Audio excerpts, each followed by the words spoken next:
निभा रहे हैं अकेले ही रस्म शबीरी, ना कूफियों से तवक्को ना डर यजीद का। इस वक्त जब मैं ये व्लॉग रिकॉर्ड कर रहा हूँ, ईरान के मुख्तलिफ शहरों में धमाकों की आवाज़ें अभी भी सुनाई दी जा रही हैं। मुत्तहदा अरब इमारात के शहर दुबई में भी धमाकों की इतला मिली है।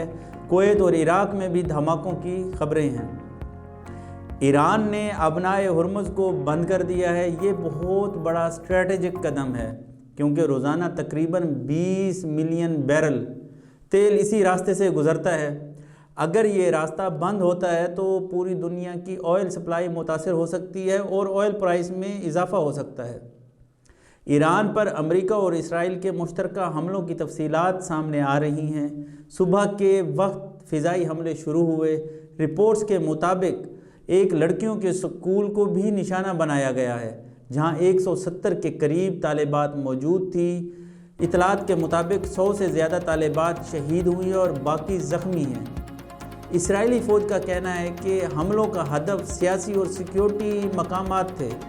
रिपोर्ट्स के मुताबिक ईरान के वज़ीर दिफा और पासदारान इनकलाब के कुछ सीनियर कमांडर्स हलाक हुए हैं, लेकिन ईरान ने अब तक तस्दीक नहीं की।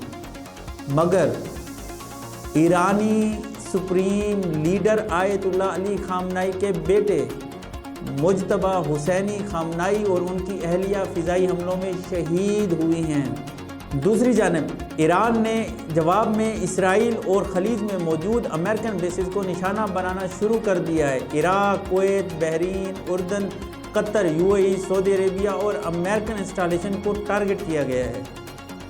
बहरीन में यूएस नेवी के 5th फ्लीट के मरकज़ पे हमला किया गया। अबू धाबी और दुबई में इब्तदाई हमलों के बाद डिफेंस सिस्टम एक्टिवेट किए गए हैं। रिपोर्ट्स के मुताबिक एक पाकिस्तानी शहरी भी हलाक हुआ है। सऊदी अरब ने ईरान की कार्रवाई की सख्त मज़म्मत की है और कहा है अपनी सरजमीन और अवाम के दिफा का पूरा हक महफूज रखते हैं। वज़ीर आज़म शहबाज शरीफ ने सऊदी वली अहद से रब्ता किया और सूरत हाल पर तशवीश का इजहार किया। इस सूरत हाल के बाद कम अज़ कम 8 मुल्कों ने अपनी फ़िज़ाई हदूद बंद कर दी हैं, जिनमें Iran, Israel, Iraq, Jordan, UAE, Qatar, Bahrain, Kuwait और सीरिया शामिल हैं। PIA ने भी मिडल ईस्ट के लिए अपनी परवाज़ें मुअत्तल कर दी हैं। अमेरिकन डिपार्टमेंट ऑफ डिफेंस के मुताबिक कतर की अल उदैद एयरबेस में 8000 से ज़ायद अमेरिकन फ़ौजी तैनात हैं। अमेरिका ने अपनी बहरिया और कैरियर स्ट्राइक ग्रुप को भी खित्ते में मूव कर दिया है। डोनाल्ड ट्रंप ने ईरानियन रेवोल्यूशनरी गार्ड को हथियार डालने की तंबीह की है और हथियार न डालने की सूरत में सख्त नताइज भुगतना होंगे। दूसरी जानिब ईरानियन लीडरशिप का कहना है कि उनका जवाब सख्त होगा और तमाम अमेरिकन बेसेस उनकी रेंज में हैं। इस वक्त मशरिक़ वुस्ता एक बड़ी जंग के दायरे में आ चुका है। ऑयल मार्केट मुतासर हो रही है, फ़िज़ाई रास्ते बंद हो रहे हैं और दुनिया भर में तशवीश बढ़ रही है। पाकिस्तान के लिए भी ये सूरत हाल इंतहाई नाजुक है, क्योंकि ईरान हमारा हमसाया है और खित्ते में किसी भी बड़ी जंग के असरात सीधा पाकिस्तान पर पड़ सकते हैं। मौजूदा सूरत हाल के पेश नज़र ओगरा ने पेट्रोल 8 रुपये और डीज़ल 5 रुपये महंगा करने का नोटिफिकेशन जारी कर दिया है। मौजूदा सूरत हाल को देखते हुए माहिरीन कह रहे हैं पाकिस्तान को अफ़गानिस्तान से उलझाना ये सोची समझी साजिश भी हो सकती है। पाक आर्मी को मोहतात रहने की ज़रूरत है, क्योंकि इंडिया भी ताक लगाए बैठा है।